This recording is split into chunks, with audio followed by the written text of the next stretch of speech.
La forêt de Fontainebleau de George Sand, paru en 1873 dans Impressions et souvenirs chez Michel Lévy.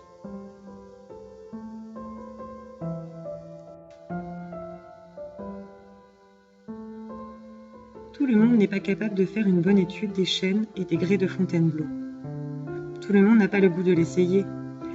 Mais tout le monde a droit à la beauté de ces choses, et il y a beaucoup plus de personnes capables de la sentir que d'artistes intéressés à la traduire. Tout le monde a son grain d'intelligence et de poésie, et il ne faut pas pour cela une grande éducation de développement spécial. Tout le monde a donc droit à la beauté et à la poésie de nos forêts, de celle-là particulièrement, qui est une des belles choses du monde. Et la détruire serait, dans l'ordre moral, une spoliation, un attentat vraiment sauvage à ce droit de propriété intellectuelle qui fait de celui qui n'a rien que la vue des belles choses, l'égal, quelquefois le supérieur de celui qui les possède.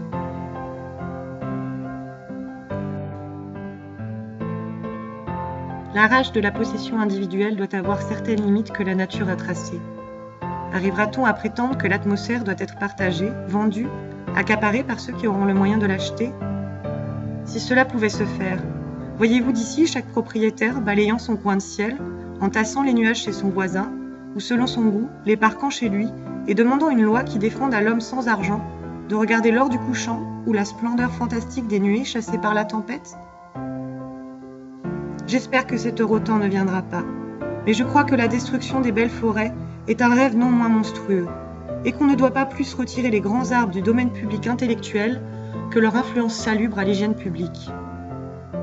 Ils sont aussi sacrés que les nuages fécondants avec lesquels ils entretiennent des communications incessantes. Ils doivent être protégés et respectés, ne jamais être livrés aux caprices barbares ou aux besoins égoïstes de l'individu. Beaux et majestueux jusque dans leur décrépitude, ils appartiennent à nos descendants comme ils ont appartenu à nos ancêtres.